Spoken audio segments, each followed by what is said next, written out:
Hello, listeners. I'm Timstradamus, and it's Friday. And with me, as always, is my talented and beautiful co-hostess, Voyse. Good morning, Timstradamus, and welcome to all my goblins and ghouls. Remember, ghosts are fun, but they can also be little sheets. That's a good one. You little sheets. To all our new listeners, Voyse and I enjoy reading and talking about stories from the internet that are interesting, funny, and dramatic. Because of our love of stories, we've come together and created this channel to share with you those experiences. And hopefully give you some food for thought. We have another shout out to make. Yes, we do. We got another patron. Callie. Thank you so much for the support. And welcome to the Tea Club. So, my goblins and ghouls, Timstradamus and I have been on a bit of a Halloween movie binge. We're curious, what's your favorite Halloween movies? We'll go ahead and share ours. Mine is Beetlejuice, Nightmare Before Christmas, and Hocus Pocus. Solid. I like the Beetlejuice one. I think I'd have to say my top one. Actually, no, we'll start with 3 and up. No one starts with number 1. Number 3 is probably Hoobie. Oh, Hoobie. That's a really good one. It's quickly become one of my faves now. Casper. Love Casper. That always gets me in the mood for Halloween. And Sleepy Hollow. Ooh, I love Sleepy Hollow. That's solid choices. Thank you. Well, now that we have that out of the way, Voyse, what did you brew this morning? This concoction of mine is actually a recipe on our Patreon.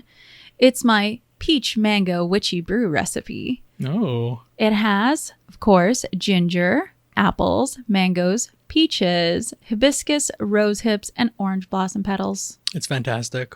Well, let's go ahead and delve right into these stories. For any listeners wanting to follow along, all story links are in the description below. For our first story. Am I the a-hole for naming my twins after characters without knowing that the characters would develop romantic feelings for each other? My husband, 37 male, and I, 35 female, are big literature nerds, and we have twins, 10 male, named after 2 protagonists in a formerly semi-obscure book we both loved growing up.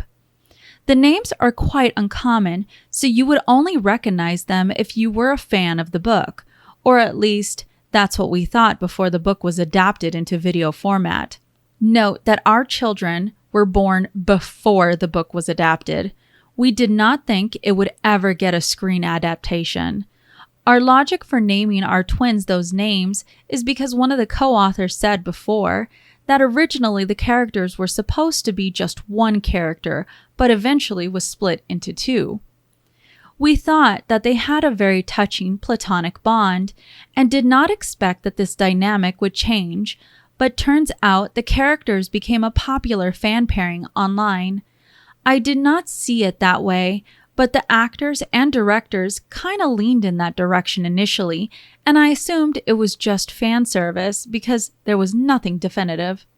I found out recently that now the characters' relationship has been changed, and that instead of being platonic, they are now blatantly depicted to be in love with each other and have even kissed on screen. This has been a shock to me, and my husband, and his family in particular, has been less than enthusiastic about this turn of events. They initially did not want us to name our twins those names, and are now saying our twins from then on will be associated with incest because of our naming choices. Thankfully, our children are not aware of this since they're young, but I'm worried they'll be teased relentlessly in upcoming years. Am I the a-hole for naming my kids after characters who are now associated with each other romantically? Edit. There are no romantic undertones in the book, by the way. At no point do the characters show any sexual interest in each other.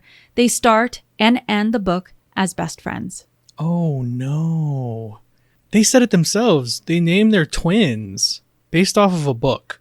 And the book never turns that relationship between those characters into a romantic one at all. It's strictly best friends. But the movie adaptation twists that on its head and changes that narrative. So before I get any further, do they actually divulge what the name of the book was? Harry Potter and the Sorcerer's Stone. No, I'm just kidding. Why? Let me go ahead and let you know. It's called Good Omens. And the names of the children is Crowley and Aziraphale. Okay. And forgive me to all listeners if I've butchered that last one. I'm honestly taking a guess based on what I'm reading. So I guess now that we know the book and the names, I gotta say, because they're strictly asking if they're the a-holes for naming their kid after characters in a book. Correct. I mean, you can name your kids what you want. Would it really matter if that's what an adaptation did to the names? I mean, don't get me wrong, she is correct. Kids are cruel. And when they find out where those names came from, because especially they're going to be paired with that live adaptation, sure, they're going to get teased. That sucks. So given all of that, though, in my opinion, I don't think anyone's the a-hole in this situation. Plenty of people name their kids after things they like. That happens a lot.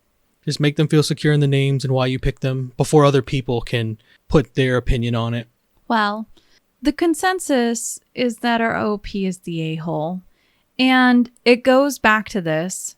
The reasons why you're trying to defend those names are not necessarily the correct ones. You're saying that you had no idea that there was any type of sexual implications between these two characters.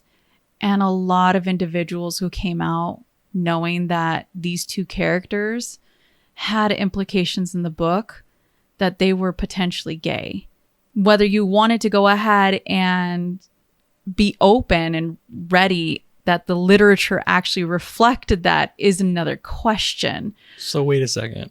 They named their children after these characters, and other people who have read these books said that there's no way you could have missed that the characters were in fact gay? Correct. And here's where things get into it, because I've never read the book Good Omens. But based on the commenters and their explanation of reading through the book, they said one of the reasons why there isn't such an overly dramatized view on what they were to each other in the books is because during the time that these books were written, it was seen as kind of taboo to have those types of relationships written in literature. Okay, but they were inferring it. But they were correct. It was just a light inference to it. It wasn't just like a heavy, like, hey, this is their relationship. Now, to say that you didn't understand that they are not together, there was a lot of commenters that says there's no way that you would have missed that they weren't supposed to be together. That's why it's made that way in the cinematics, is because now that we're at that age where we can talk more about relationships freely, now these books can be reflected fully for what they should have been had the writer been more free to express themselves. So are we saying that maybe they read these books when they were younger? And they didn't get it. It went right over their heads. Wow.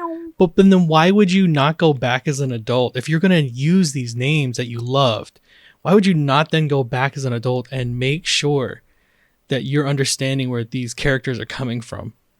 If you're going to use the names. I wish I could let you know. If anything, there were some commenters that were saying, you know, you can make some really cool nicknames rather than call your child the full Crowley and Aziraphale.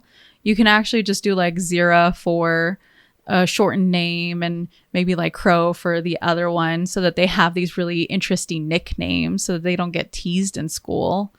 Y'all should have done some more research on that. And that's where a lot of individuals were coming back. They're saying, look, some names you can just definitely tell are just fandoms, or you're just trying to stick out because you're trying so hard to do that for your kids. And sometimes it's not the best way to pick your kids' names, because now that you jumped on the fandom with these names, you're going to start seeing that your kids are the ones that pay. However, I go back to, I love unique names. And I think, in my viewpoint, no matter what name you tend to pick for someone, there's always something that can be teased about it. I mean, that's true. To say that a name is no good because for your standards, a name is no good, just feels pretty shallow. These are the names that OP wanted to represent for their kids. And for them, I thought that their understanding of it was originally supposed to be one character, but it was split into two, I thought is pretty sweet when it comes to her having her twins, because I imagine they were expecting just one child and then they got a surprise. They got two. Now, The only thing that I can say about this personally is you named your children after an angel and a demon.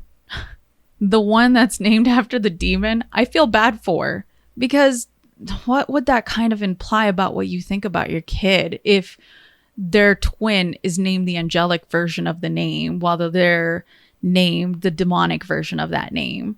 Would that later on get into their psyche as to why it is that they potentially, for them, might have been treated differently? Those are all just assumptions, but it's kind of what some of the commenters actually put down in the comment section is, look, the names is neither here nor there, but you kind of did this whole black and white thing when it came to your children. And sometimes that really does play into a child's psyche, especially when they find out throughout their teen years that their very specific names are from this book and or show. I could see where kids might come up to them and go, you're named after a devil and you're named after angel. And that could be definitely an issue. And it might almost pre-designate one of the children to have a certain personality just because of a name. But correct. That sucks. Well, I know that's going to be a mess for those parents, but let's see what's happening with this next family. Am I the a-hole for telling my adopted sister that she's not my real sister? I, 21 male, have an adopted sister named Anna, 12 female. And let me just get this out of the way. I have nothing against Anna. She's very warm and compassionate. She affectionately and proudly calls me her big bro. Also, she's a genius at math, and she's very athletically gifted too. Her favorite sport is basketball, and she's one of her school's top basketball players. Here's the thing. Despite the fact that my parents adopted her years ago, and she's known me for most of her life, I don't think of her as my real sister. We're obviously not biologically related, and we look nothing alike. She is East Asian. She is of the Okinawan ethnicity, whereas I and the rest of my biological family are white Americans. This past June, I brought my girlfriend, 21 female, over to my parents' house to finally introduce her to them. Anna had to butt in, and she was so excited to meet my girlfriend, and she introduced herself to my girlfriend as my sister. I had to excuse myself, and I brought Anna into the garage, and I told her that she was embarrassing me in front of my girlfriend and that we are not siblings. I wasn't yelling at Anna, but I wasn't particularly nice to her either. Anna was crushed, and she started crying, and she ran to my parents and told them what happened. It completely ruined my and my girlfriend's day. Anna is still depressed these days, but I just can't help how I feel.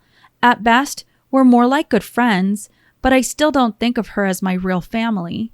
Am I the a-hole? All right, well, we're going to start this story off by talking about this goober. We're dealing with a 21-year-old. Correct. And he says that the 12-year-old has been in his life for a little bit, got adopted into the family a while ago. My question would be, why you hate your sister so much? Because, in fact, she's your sister. Your parents adopted her, which makes her your sibling. You say you don't dislike her, and you tell me all the good things about her, right? She's a good athlete. She's good in school. What am I missing?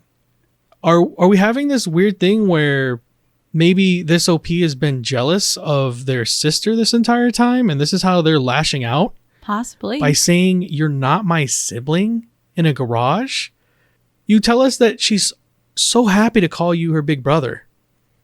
Do you understand that that is a privilege? You're a clown. I'm sorry that your 12-year-old sister has to deal with you. I don't know how you're so close-minded at 21. 100% OP, you're an a-hole. I can only hope either you grow up or you disappear out of that 12-year-old's life because you're not doing her any favors. Leaving crazy scars for what? What are you proving to that 12-year-old?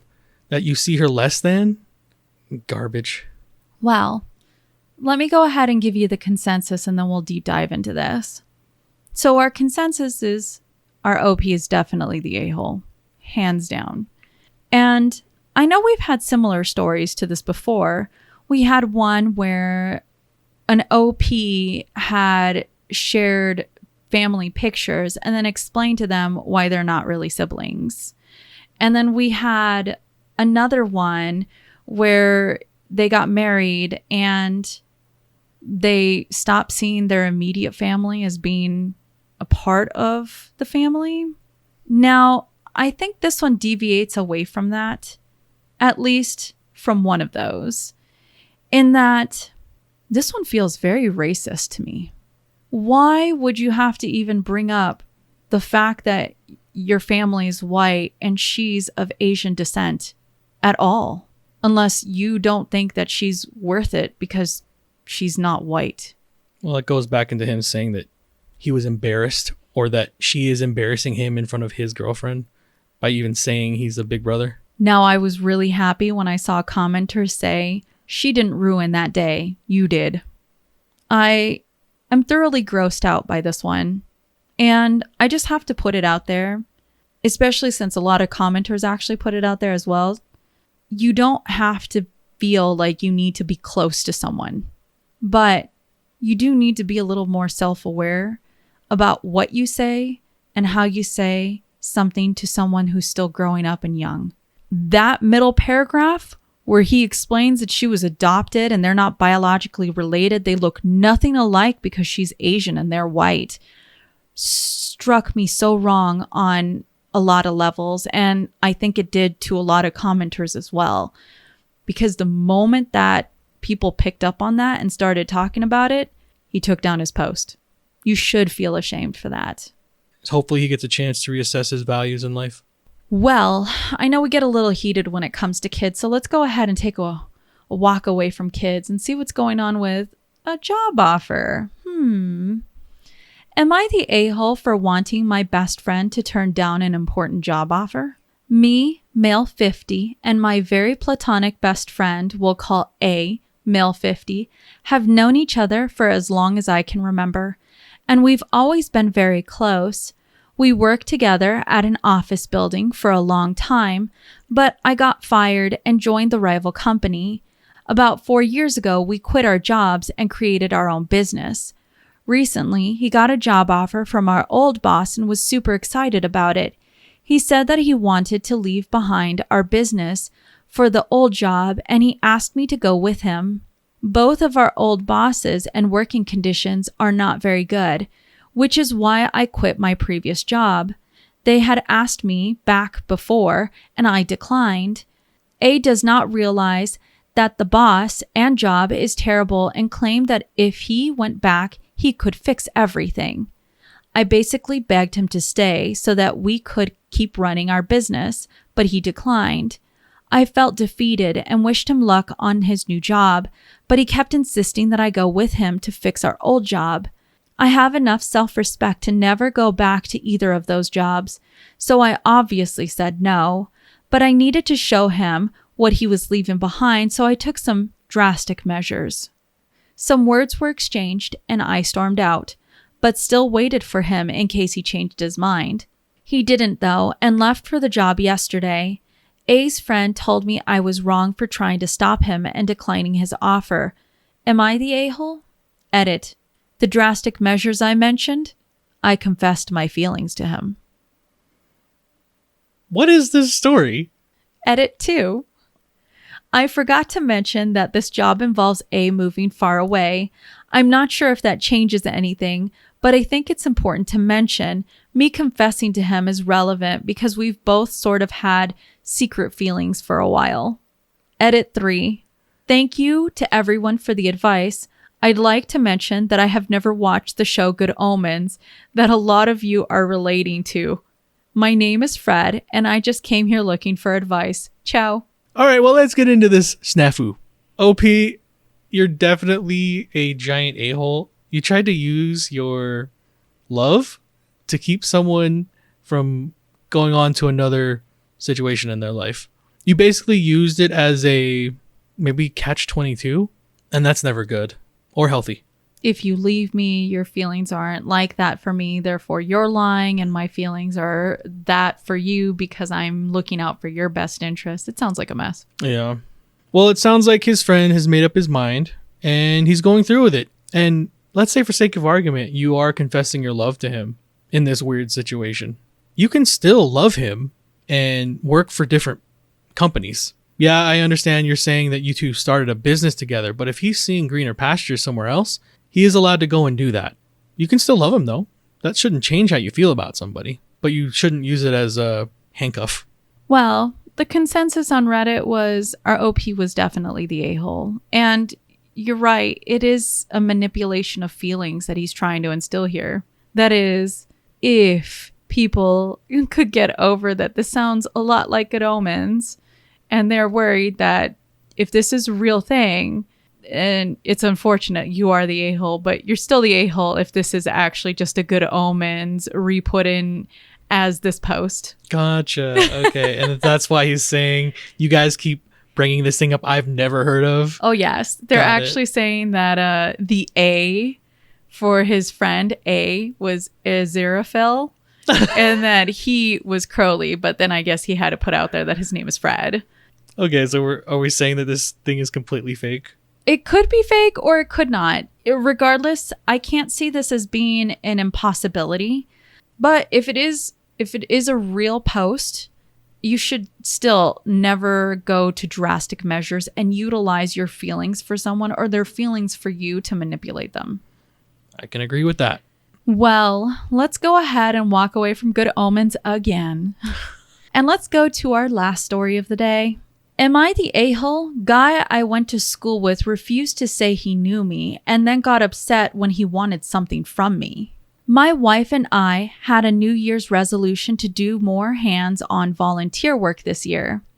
So me, being an IT guy, found a group that refurbishes computers for students. I thought it was a slam dunk, sounded like an easy thing to do, and it aligned with what I do for a living. On my first day and orientation, I ran into a guy that I went to school with around 10 years ago. I spent 3 years in school with this guy, and I immediately recognized him. The guy is on my LinkedIn as well, so I know him. We did projects together. There are pictures of us at graduation. I 100% know this guy. I went over to say hi, and he was sort of evasive about saying anything to me. I was initially confused because I thought we were on good terms. When I said, "Hey man, it's me from school," he said he knew who I was, but apparently once graduation was done, he decided to move on from school and be done with it. He told me he wanted to deal with adults and wanted nothing to do with people he went to school with. This was despite the fact that we were now in our 30s, so we weren't exactly students anymore. So that kind of hurt, but whatever, I respected his decision and left him alone. There were a dozen other people there, so I went about with orientation and everything. I didn't see the guy again for the rest of the day. A couple hours later, when we were all done, I had met a few people who were actually sociable, and we decided to go across the street to a pub. I was in a good mood and told them the first round was on me because I had a good day. So we go over to the pub and that guy shows up and sits down at the table. I asked, "What are you doing here? I'm not buying you a drink. You don't know me."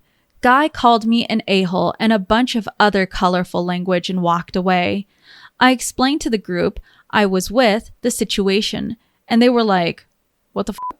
I got an email from the event coordinator yesterday. Apparently the guy complained about me, said I'm not a team player. Luckily, the coordinator heard my side of the story and was fine with it, so I'm good. But I have to continue dealing with this guy if I continue going to volunteer. So what the hell? I like the organization and want to continue with it. A few people have mentioned to me that I should have just bought the guy a drink, but out of principle, I won't buy a drink for someone who disrespects me. Am I the a-hole for telling the guy to leave the table at the pub? Edit, just for clarification, this was a college friend, not a high school friend. Okay. So in this situation, while I do understand that his, I guess we're going to say ex-friend, because he never names him, right? Correct. His ex-friend may have been rude to him from the get-go. You may not owe somebody a conversation, but I think if I was in that, I probably would have asked him at the bar what happened.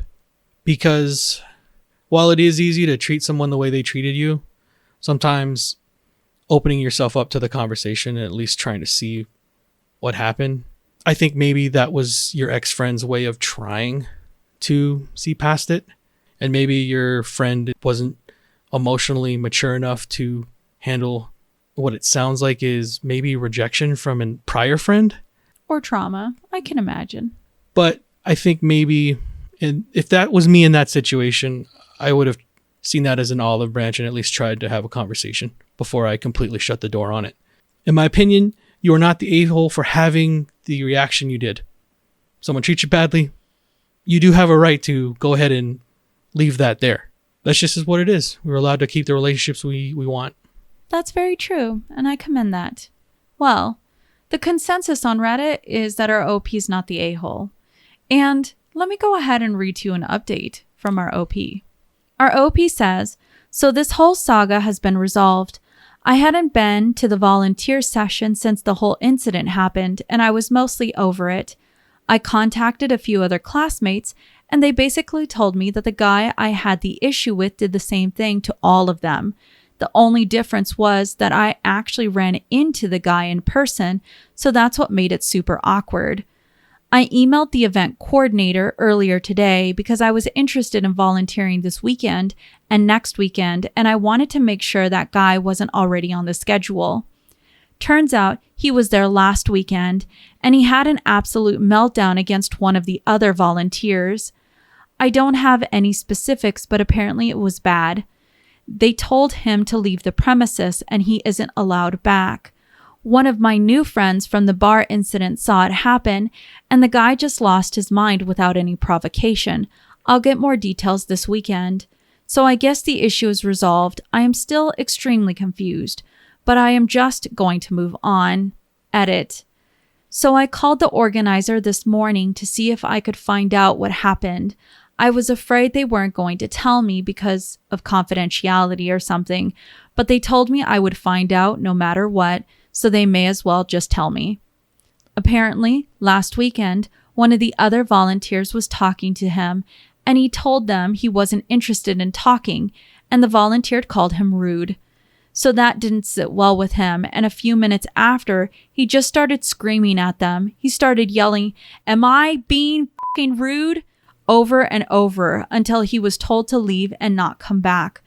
I'm leaning on him having some sort of mental issues, but I'm not an expert, so who knows? He probably needs help from someone qualified. All I know is you can't behave that way in public.